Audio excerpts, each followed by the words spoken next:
Well, good morning. If you are new here, if we have not met, thank you. Look, the crew room's ready.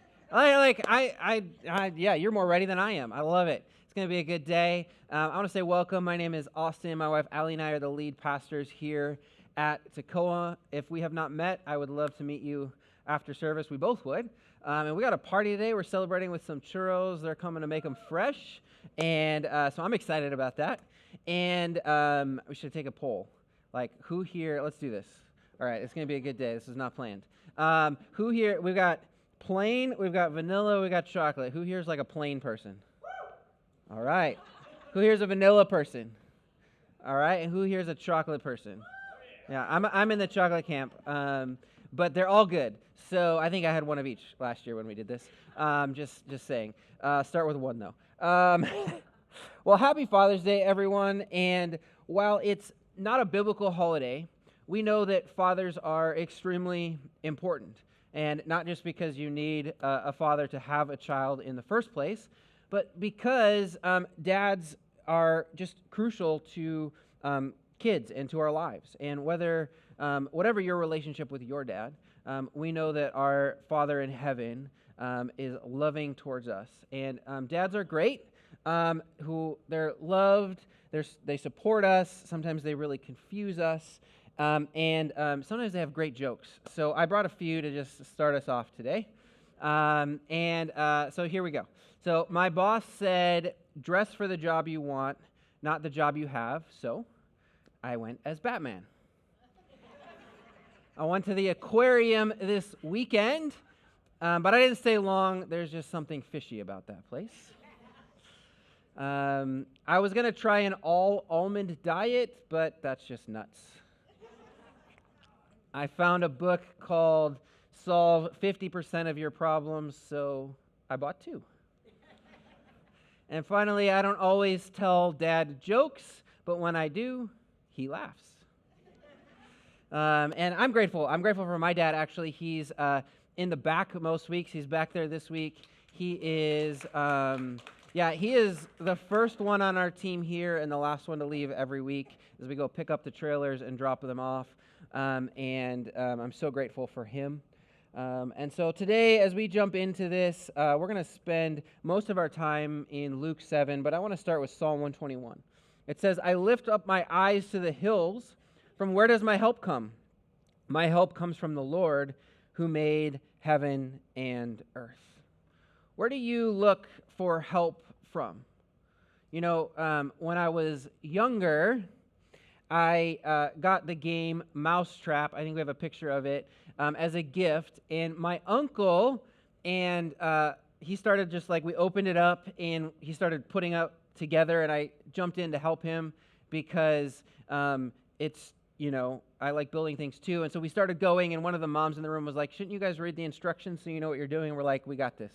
We can figure out how to put these little plastic pieces together. And, I don't know how many of you are like, you get one of those IKEA furniture pieces and you're like, I'm more expert than this. I don't need this. And you're like, I'm going to figure it out on my own. And you get to the end and you're like, let me hide these 4 screws. The wife does not need to know that there was 4 more screws that I didn't put in the right place, right? And, we start assembling and we make mistakes and we try to figure it out. And, we were assembling that game and we figured it out. Just as we were getting it together, somebody else had started reading the instructions. And if you've ever played that game, you know that they as they told us, you assemble it as you go. That's the game. You just played the whole game by assembling it together. You got to take it all apart so then we can now play the game. And too many of us, right, like we don't like, especially if we're guys, especially dads, I'm one, I have 2 daughters, and like if you're like me, you do not like asking for help. If you're like me, you don't always like reading the instruction manual. And as we're in Luke chapter 7 today, there's a guy who comes to Jesus and asks for help. And he doesn't actually come to ask for one of his kids, although there's other examples we have of dads coming to ask for their kids. But he comes to ask for help for somebody he cares about. And I like this story today, too, because, you could be a dad, you could be a mom, you could be a son, you could be a daughter. This is applicable to all of us. And dads, right, we're well-meaning, but sometimes we just got to make the mistake so that we can learn from it. At least I do. And fatherhood is challenging. Like, I wish right? I don't know if you're like me, but I wish the kids came with instruction manuals. That would be really helpful. If you're like me, you got sent home from the hospital that first night, and you're like, what doctor trusts me to keep this child alive? What do I do now? And after a few days, you're like, okay, maybe I can make this work. And just like the main character of our story today, sometimes we just need to go for help. And it's important. And we need to go ask for it when we need it. And we see this so often in the Gospels of people coming to Jesus. And we see this man coming to Jesus. And look, sermons are so important. Matter of fact, right before our story today, Jesus just preached the Sermon on the Mount, his most famous sermon ever. And learning and reading the Bible and coming to church and hearing sermons are really important. And that can even be like a little instruction manual sometimes of this is what it looks like, how to live life, how to follow God. But there are times when we just don't have all we need on our own. And sometimes we need more help. And sometimes we need God's help in our lives. That it's not just know how to do it correctly and you'll be good. It's, no, God, I need something extra. Like this is beyond my ability. This is beyond the ability of the people around me, and we just need to go ask for help. And so my sermon is titled this morning, Asking for Help from Jesus. Asking for help from Jesus. And, you know, we need to. Jesus wants to free you from the pressures of having to just figure it all out on your own, the pressure of making it all on your own. He wants to aid you in your purpose in life, not just as a father or mother, not as a son or a daughter, but even at work and at school, to help you with your family, to help you with your friends. But you need to go to Jesus. You need to go to God first. And you need to ask for help, and then you need to trust Jesus in a response. So we're going to look at that. We're in Luke chapter 7. If you want to turn there with us, you're welcome to. And so Jesus starts, actually the background says, after he had finished all his sayings in the hearing of the people, this was that sermon I just talked about, he entered Capernaum. So Jesus got done talking about this sermon, and it's important because there was some really foundational as well as countercultural and even like made the religious people think things that he said. Matter of fact, he said this, it's important to background for us today, but to you who are willing to listen, I say, love your enemies, do good to those who hate you, bless those who curse you, pray for those who hurt you. And it's important because our story today is someone who could have been considered an enemy coming to Jesus. And I think the people were, we could be like, all right, Jesus, nice story. Nice preaching. Like, I can get around. That sounds good. Be a peacemaker. Awesome. What do you do when real life happens? Are you going to back it up, Jesus, with your actions? Or is it just some nice words? Will you welcome a sinner? Will you welcome an outsider? And will you help them? Or what will you do? So now a centurion, it says, had a servant who was sick and at the point of death, who was highly valued to him. And when the centurion heard about Jesus, he sent to him elders of the Jews, asking him to come and heal his servant. So some background. The centurion would have been a leader of about 100 Roman soldiers. He would have been a Roman citizen. And the Romans had conquered the Jews who were not seen, and so the Romans were not seen favorably by the Jews, right? You don't like them. And many Jewish people were mistreated by the Romans. And the Romans would have even been seen contrary to God's plan and his people. Now let me acknowledge something for a moment, just with the times we're living in, right? There is a war going on right now in the Middle East, and it's very polarizing for most people. And, in modern day, there's these people that are like, oh, are you for this side or for you this side? Who are you against? So let me just acknowledge for a minute this morning, I think this story is a representation even. God is for all people. God loves and cares for all people. He's not about one side or another side. He is for all people. He says, I love and care for all people. And that's going into this. This is what happens here. And so this Roman, as an outsider, as the person that would have even been against God's people or seen that way, he comes to Jesus, and Jesus is like, this is what I'm going to do. What is he going to do? We're going to see what he does. And so he believes as he comes to Jesus, right, he has no access personally, right? He is not a Jewish person. And Jesus is a rabbi. He's, the equivalent of a pastor today. He's a Jewish leader and teacher. And so this man sends the Jewish leaders on his behalf. He's like, I've done all I can to help my servant. I care about this guy. And matter of fact, he cares a lot. Like we would expect this for a parent and a child.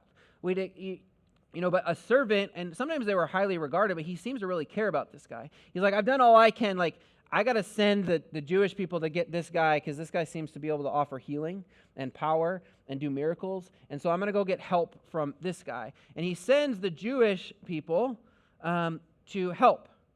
And, my question for you this morning is, do you bring your problems to Jesus? This guy who's an outsider is bringing his problems to Jesus, who's looking for help from him, right? And so today, not just for fathers, but all of us, not just with your parenting problems, but do you bring all what you need help for from Jesus? I preached last week that as we mature in our faith, what we're going after is the presence of God, not just the provision of God. And that's important as we mature, but sometimes you need the provision of God. Sometimes we need his help. And that's okay, but you need to go to him for that help. And so this man brings the issue of this person he cares about to Jesus. He's also bringing his business issue to Jesus. And I want to acknowledge that this morning. Do you have challenges at work? Are you bringing them to Jesus? That customer that's causing problems, that boss that is just hard to work with, that coworker that's hard to work with. Are you bringing your problems to God? Like, he wants you to bring your problems to him, all of them, not just your religious problems, all of your challenges he wants to bring you. That you pray that, like, God, I need help writing this code. I don't know the answer. And that God would help you, and the Holy Spirit would give you the answer to that code that you need to write, or that sales tactic that will work for you in that situation, or that school challenge that you're writing the paper of, where do I go with this? God, help me with this, right?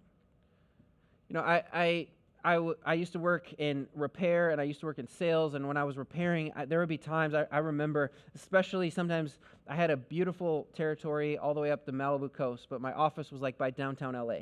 And, you don't have to know the geography to know that if you drive anywhere far in LA, it's a challenge. And I would be up the coast, and it was beautiful, but I would have a problem, and I'd be fixing it, and I'd be like, God, please let me have the part on my truck, and please let the part work. Because if it doesn't, I got to drive all the way back, and I got to drive all the way back again, and all through traffic, and I'd be, God, help me.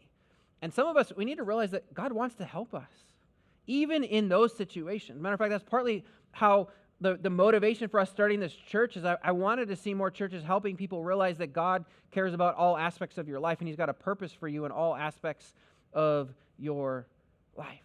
You know what? Jewish people across centuries and across continents have been crazy successful in business. And there's multiple reasons why, but I was hearing about this rabbi that had some ideas about this. And one of the reasons he thinks that they have an economic advantage is that he says, you know what, you can't win at something or succeed if what you believe you are doing is morally wrong. And what he said was the Jewish people have this idea in them, and by the way, as Christians, we come from that lineage. And they have this idea that business is a godly act of service, that me doing something to help somebody is actually a good thing. It's not me, I can do it for wrong reasons. I can do it to be greedy, or I can do it to help people, and you know what, they're going to pay me for that help because I'm doing something good for them, right? And there's a healthy way to do this, and they look at business as a high calling to serve people. And so why wouldn't God care about that? Why wouldn't he want to help you in that? Why wouldn't he want to be involved in that? And you know what? I saw this in sales, and I worked for one of the most expensive companies in the industry I was in. And we were charging customers a lot of money for our products. But you know what? They were winning, and I was winning. And I know it because normally in sales, you take your customers out for food, right, and buy them lunch so that they'll hopefully like you and buy your product. And I was selling to them, and they would be giving me lunch and giving me food and doing all they could for me because they didn't want to lose my product, right? There was value in what we were doing and offering to them. And I think this passage speaks a lot to priorities today. And I think this passage is Jesus saying, yeah, I care about people. I think this passage is even saying, Jesus, I care about this guy's situation at work. And it's important, and our priority is important. This week on Wednesday, there's a group of pastors that pray together here in the South San Jose area. And it was a busy week, and I was running late, and I was like, I don't know if I really want to go to this prayer meeting today, and I'm going to show up late if I go to it. And I was like, I got to work on my sermon, and I got to do some things. And so if my sermon isn't great this morning, you can blame me going to prayer on that, because I went to prayer. But you know what? It was good because God reminded me of something. I was brought to this psalm. It says, it's a famous one. It says, cease striving and know that I am God. Cease striving and know that He is God. It reminds us, you know what, we're not all powerful. It reminds us that, you know what, as I stop, it's me forcing myself to say, okay, I'm trusting God over I'm trusting myself. And it's the good news, is that when we stop, it's when God starts moving the most, because we made more space for Him to move. And we say, I'm dependent on Him and not just us. And it's us saying, you know what, I'm going to literally put my money where my mouth is. Like I say I follow God, I'm going to actually stop and trust that He's more important than anything I could do right now. Now, don't just like abandon your job and tell your boss, my pastor told me I should just not do it. It's not that. But it's saying, hey, sometimes I need to, you know what, not work 70 hours because taking a break is more valuable than me just continuing to like work nonstop. And have boundaries is healthy, but trusting that God is got us. And you know what? Our purpose, God has a purpose for you at your work, with your family, in your school, in our community. And that's why we're here as a church. Our mission isn't just like a statement we put on there like when we founded the church, like let's just, you got to have one of those, right? No, our mission is to connect people to God, to find and live out their purpose. And we believe strongly in that God has put you here for a purpose. And you know what? He wants to help you live out that purpose. He's here for you. So this guy, they came. And it says, when they came to Jesus, they pleaded with Him earnestly, saying, He is worthy to have you do this for Him, for He loves our nation. And He is the one who built our synagogue, right? Their church building. So the Jewish leaders say, hey, this guy lived honorably. He worked hard. He helped others, even when he didn't need to. And it might have been a calculated business move, right? It's good to curry favor. And the older I get, the more I learn that it is never a good idea to burn bridges, even if you were wronged, even though right? But like this guy did a lot of good for the people around him. And so how are you acting with those around you? How are you acting, even when things were good? Now he's got some things, but Jesus actually turns it on his head a little bit, right? The Jewish people think, or this guy thinks, hey, you know what? I did good for the Jewish people. I did good for this. And he's a leader of those people. Like, you know what? I'm going to cash in some of those chips that I have now. Like, I'm going to cash in some of the favor that I've earned at this point. And this is how the world works. And we see that, like, this is how they're operating, and Jesus is going to turn it on its head, right? They're living in this system of, oh, I did for you, now you owe me, now time to pay me back. And it's not because they care about a sick man, it's because, oh, you owe me. But Jesus is going to be like, no, I care about the guy that's hurting and sick. And it's not because he owes me that I'm going to maybe do this. It's because I care about him, right? Jesus isn't about us and them. He's not about, like, what I can do. He cares. He doesn't care what your background is.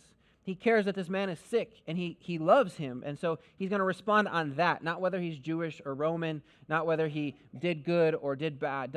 Jesus doesn't care what kind of week you had. He's not going to cure your sickness because you were kind and loving this week. He's not going to punish you because you were sinful this week and had a bunch of black marks against you. Jesus loves you no matter what. He's not up in heaven keeping score of what you did. And so Jesus goes with these leaders, and when he was not far from the house, the centurion sent friends, saying to him, Lord, do not trouble yourself, for I am not worthy to have you come under my roof. Therefore I did not presume to come to you, but say the word. Let my servant be healed. For I too am a man set under authority, with soldiers under me. And I say to one, go, and he goes, and to another, come, and he comes, and to my servant, do this, and he does it.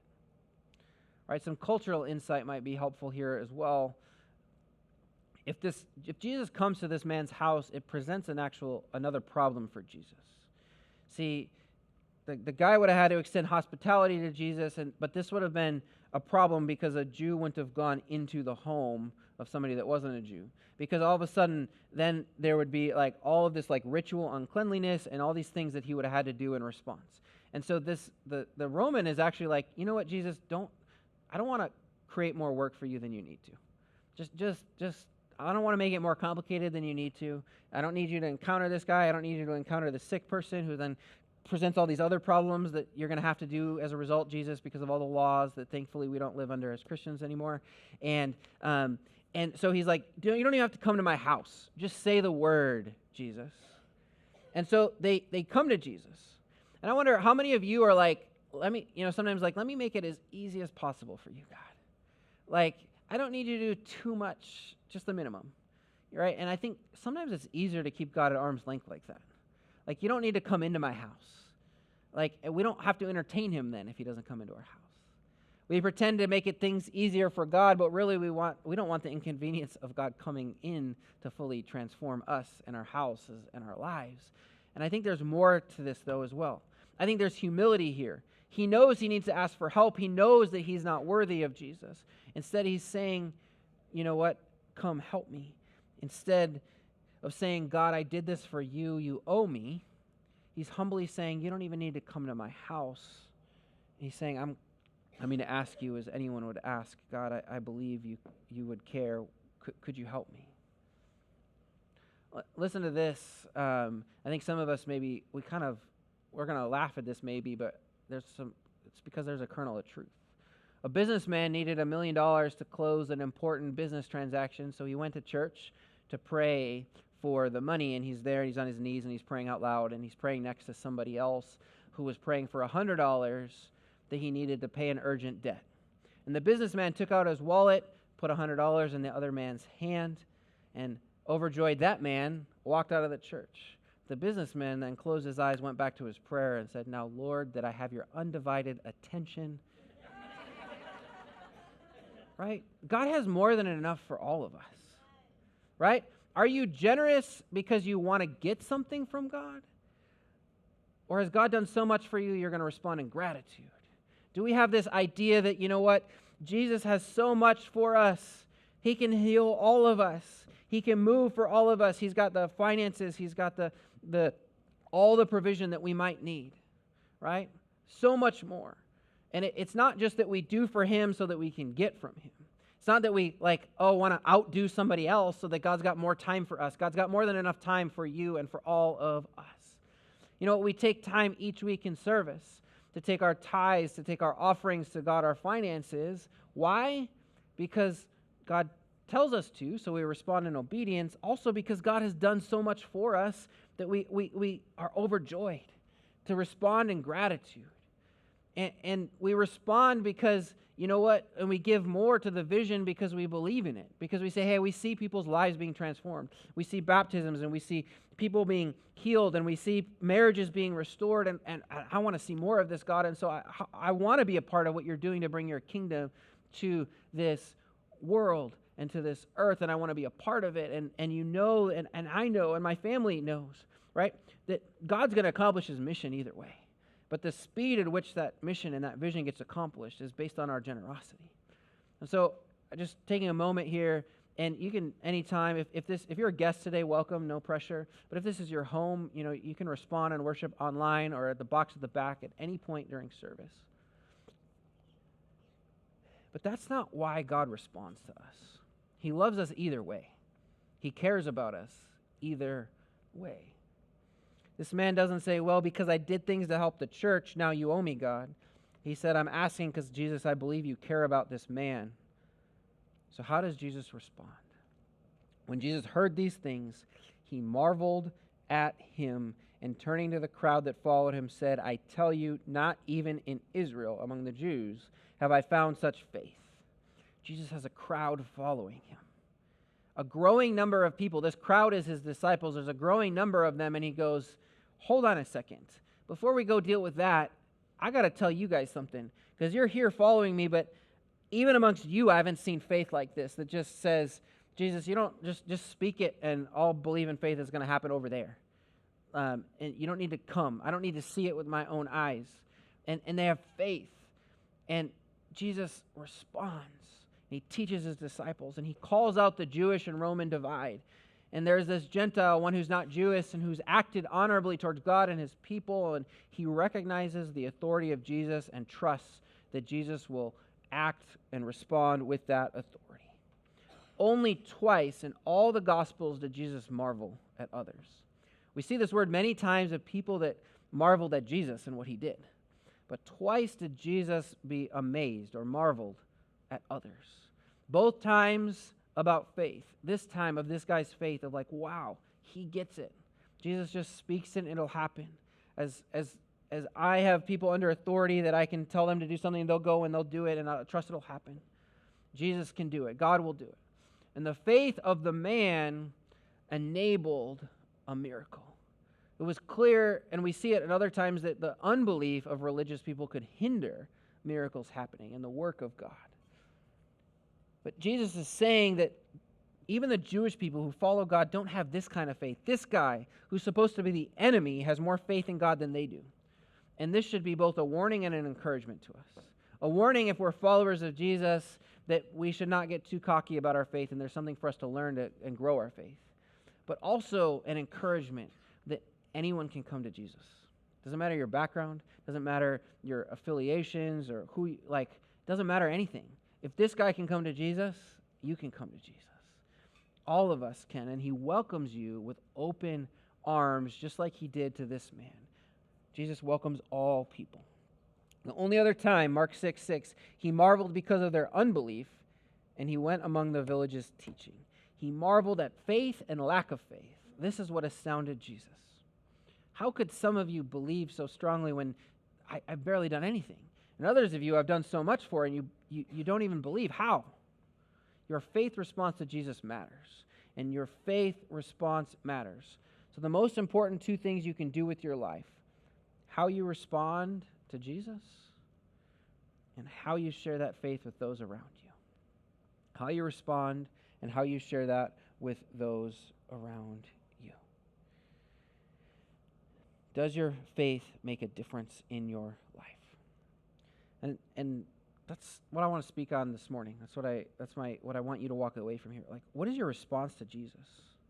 Do you go to him? And how do you respond? Do you respond in faith to him? And does it affect those around you? Are you like Noah? It says, being warned by God concerning events as yet unseen, in reverent fear constructed an ark for the saving of his household. His household was saved because he responded in faith to God.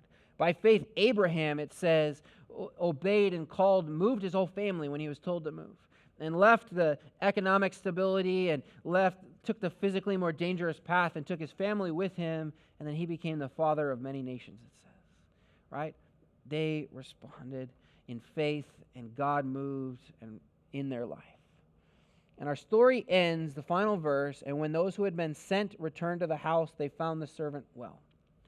And what I love about this ending is what we expect to be the punchline, what we expect to be the most important part of the story, right? Like, oh, the man is healed. It's really like a footnote in the story. People had come to expect Jesus to heal, like, oh, that's what he's about, and he was. They had come to expect his miracles, and if this were a movie, we would expect the healing event to be the climax of the movie. And instead, like, this happens, and then it's like the credits go up, and right before the credits, right, they throw up that picture and then, like, tell you what happened. Like, he was healed, and then they probably throw up a few more pictures, like, different points in his life. Like, oh, he did this 5 years later, and 10 years later, like, he was able to do this, right? But it's just the end scroll of the movie. The focus of this is the man's faith in coming to Jesus. That's what this is about, of how do we respond to Jesus? How do you respond with what's going on in your life? Do you take your problems to him, and then do you believe and trust in response?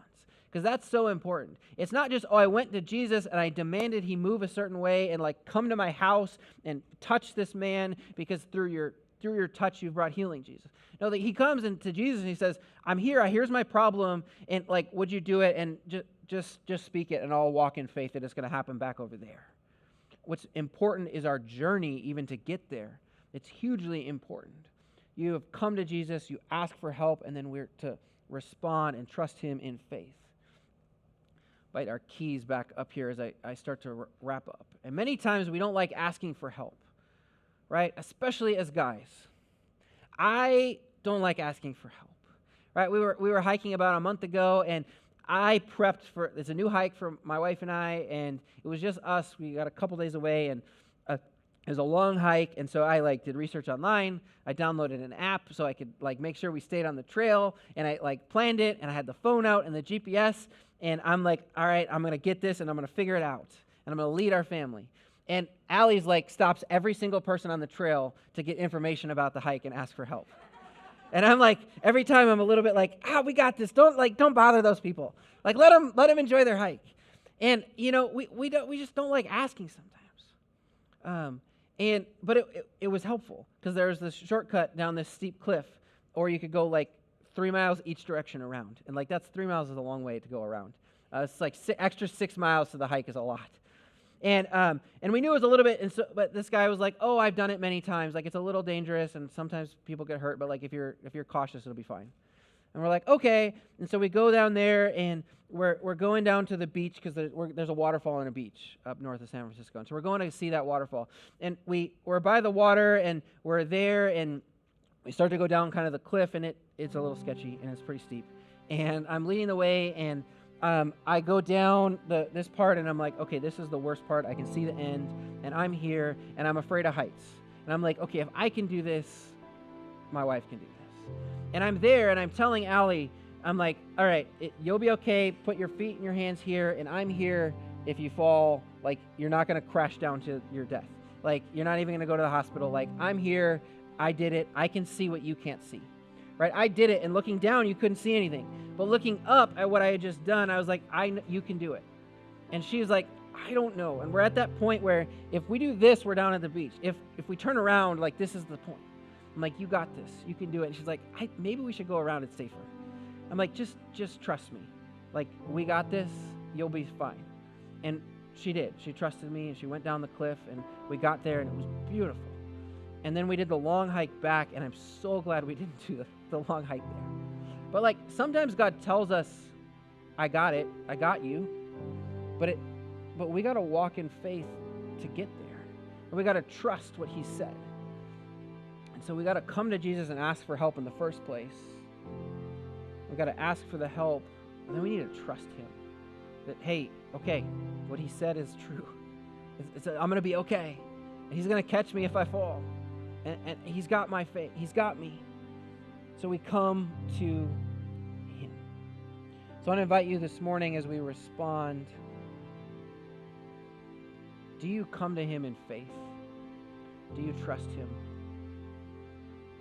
Are you asking for help, and then when he responds to you, are you trusting in faith? Are you trusting in faith? Have you asked Jesus for it? And are you trusting him for it?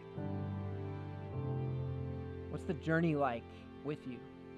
Because the journey is just as important as the destination as it was in our passage today. How are you trusting in him? Do we have the same faith as this man had? So let me lead us in prayer. Would you bow your heads and pray with me? Jesus, we come to you.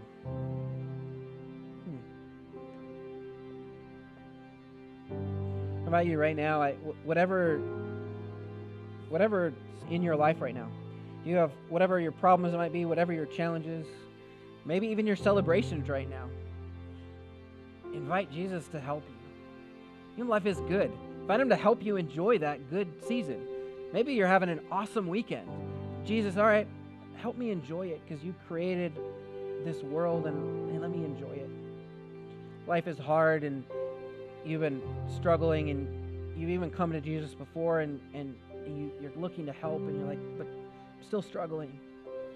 Come to Jesus and say, God, help me have faith. Help me walk in faith and trust that what you told me will happen. And God, I pray right now that you would unleash faith over our church. Pray right now you would help us walk in faith and obedience and trust that what you said will happen.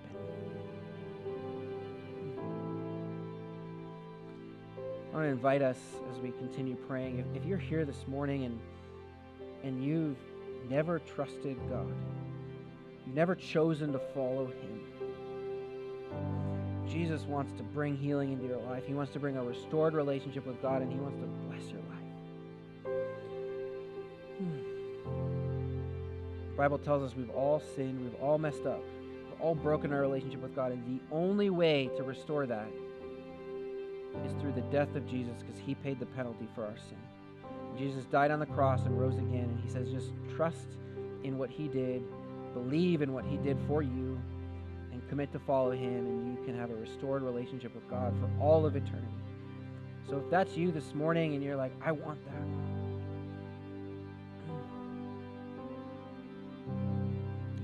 Jesus wants to help you.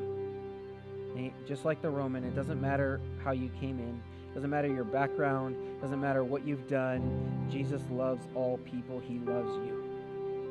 So if that's you, just echo this prayer with me. Jesus, I admit I've messed up.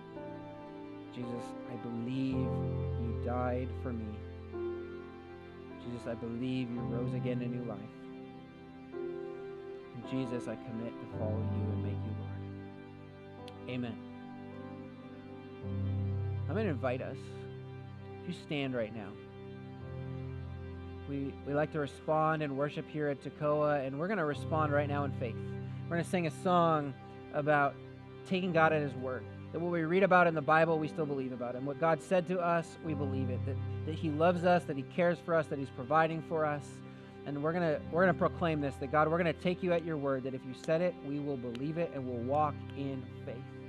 If you're here this morning, you need prayer, be in the front. I'd love to pray for you this morning and pray for God to help you this morning, whatever you need. Well, let's praise him and let's go in faith that we're going to take him at his word.